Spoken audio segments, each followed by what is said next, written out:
आम्ही सारे खवय्ये. आपली सेकंड रेसिपी आहे रवा सुरमई फ्राय आणि ज्याला आपण शॅलो फ्राय करणार आहोत ऑलिव्ह ऑइलमध्ये. तर त्यामुळे इट्स व्हेरी हेल्दी. तर याची सुरुवात करूयात आपण. पण त्याआधी साहित्य जे काय आपण घेतलंय तर त्याची जरा ओळख करून घेऊ. इथं आपण घेतलंय साधारणतः 1 वाटीभर ओलं खोबरं, 2 लिंब, पाऊण वाटी ऑलिव्ह ऑइल, लाल मिरचीची पेस्ट साधारणतः पाऊण वाटी, आलं आणि लसणाची पेस्ट पाऊण वाटी, कॉर्नफ्लॉवर साधारणतः अर्धी वाटी रवा, सुरमईचे 4 तुकडे, सी फूडचं सीझनिंग. आता हे माशांच्या कुठल्याही पदार्थांसाठी एक वेगळं सीझनिंग मिळतं मार्केटमध्ये, तर ते आपण घेतलंय. कढीपत्ता, मीठ, कांदा लसूण मसाला साधारणतः 1 ते 1.5 चमचा आणि त्रिफळाची पूड 3 चिमटी. That's it. सगळ्यात पहिल्यांदा आपण हे जे मासे जे आहेत तर त्याला आपण सीझन करून घेऊ.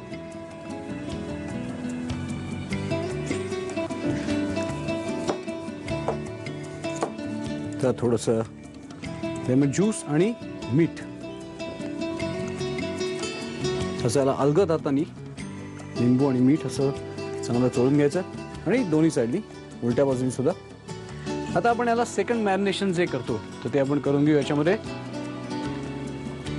थोडीशी लाल मिरचीची पेस्ट, आलं आणि लसूण, कांदा लसूण मसाला, माय फेवरेट मसाला, आणि याचं सी फूड सीझनिंग आपण घेतलंय तर ते साधारणतः 1 ते 1.5 चमचा. ज्याच्यामध्ये आपण बांगड्याच्या करीमध्ये जे आपण त्रिफळ वापरतो तर त्याची पूड मी इथे घेणार आहे. त्याचा एक वेगळा मस्तपैकी वास लागतो याला. फॅन्टॅस्टिक. आता असं छान असं मिक्स करून घेऊ आणि आपल्या माशाला लावून घेऊया. हे जे आहे ते असं आता माशाला चांगलं आपण चोळून घेऊयात. लवली. पहिला आता आपला मसाला लावून झालाय. तर आता जसं मी तुम्हाला सांगितलं याला जास्त वेळ ठेवायला लागत नाही, पण आपण त्याला 5 मिनटं फक्त मॅरिनेट करून ठेवूयात. इन द मीन टाईम रवा, कॉर्नफ्लॉवर वगैरे सगळं घेऊन मी त्याला आता फ्राय करण्याची तयारी करून घेतो. आपण माशाला सगळा मसाला लावून ठेवला आहे. आता त्याच्यावरचं जे कोटिंग जे आहे ते आपण करणार आहोत बारीक रवा आणि थोडंसं कॉर्नफ्लॉवर. कॉर्नफ्लॉवर का? तर कारण आपला जो माशाचा सरफेस जो आहे तर तो आपण जेव्हा त्याला शॅलो फ्राय करू तो चांगला असा क्रस्टी आणि क्रंची व्हावा म्हणून त्याच्यामध्ये थोडंसं आपण कॉर्नफ्लॉवर वापरणार आहोत. कॉर्नफ्लॉवर आणि रवा. कोटिंगला चव यावी म्हणून त्यात थोडंसं मीठ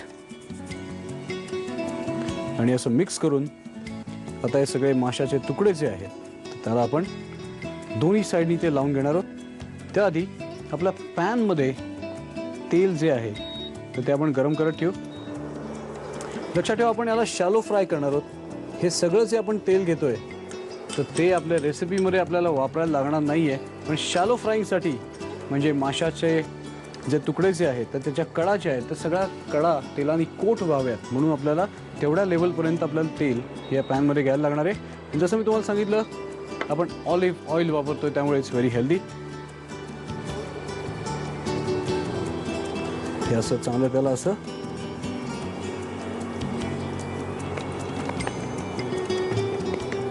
आता तुम्हाला एक सरप्राईज देणार आहे. या दोन्ही रेसिपीज ज्या आहेत तर टेस्ट करण्यासाठी आपल्याकडे माझे 2 एक मैत्रीण आणि एक मित्र आपल्याकडे या दोन्ही रेसिपीज टेस्ट करायला येणार आहेत.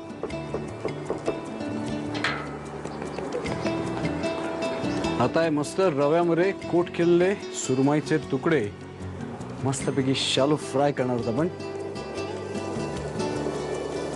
आता हे सुरमईचे तुकडे जे आहेत ते मस्तपैकी तेलात आपण शॅलो फ्राय केल्यानंतर त्याच्यावर आपण एक इंटरेस्टिंग तडका देणार आहोत. म्हणजे उरलेलं जे तेल आहे त्याच्यापैकी थोडंसं तेल वापरून त्याच्यामध्ये कढीपत्ता आणि ओलं खोबरं याची आपण चांगली फोडणी करणार आहोत आणि प्रत्येक आपला फिश जो आहे तर त्याच्यावरती ॲज अ गार्निश आणि ॲज अ तडका म्हणून त्याच्यावर जस्ट कोट करणार आहोत. It taste fabulous.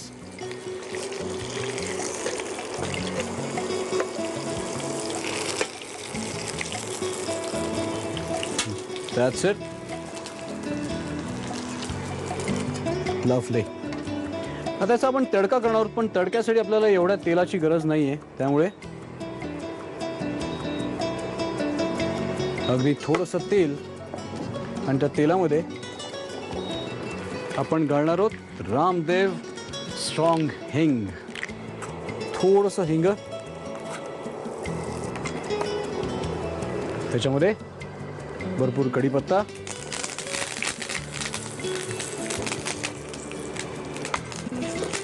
आणि या कढीपत्त्याची पानं जी आहेत ती अशी चांगली क्रिस्पी झाली पाहिजेत.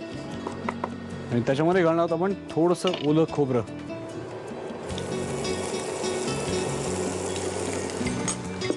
थोडंसं चवीपुरतं मीठ. That's it.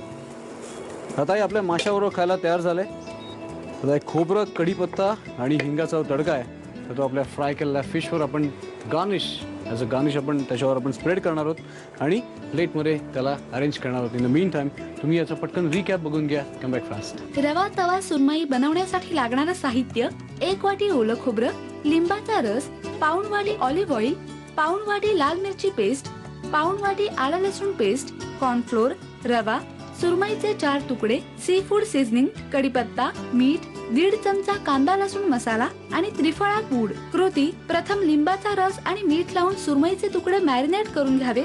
थोड्या वेळाने या तुकड्यांना लाल मिरची पेस्ट, आलं लसूण पेस्ट, कांदा लसूण मसाला, सी फूड सीझनिंग आणि त्रिफळा पूड हे मिश्रण लावून ते पुन्हा मॅरिनेट करून घ्यावेत. रवा आणि कॉर्नफ्लोअरच्या मिश्रणामध्ये हे माशाचे तुकडे घोळवावेत आणि ऑलिव्ह ऑइल मध्ये शालो फ्राय करून घ्यावेत. ऑलिव्ह ऑइल मध्ये हिंग, कढीपत्ता आणि ओल्या खोबऱ्याची फोडणी करून ती शालो फ्राय केलेल्या माशाच्या तुकड्यांवर घालावी आणि डिश सर्व्ह करावी. आम्ही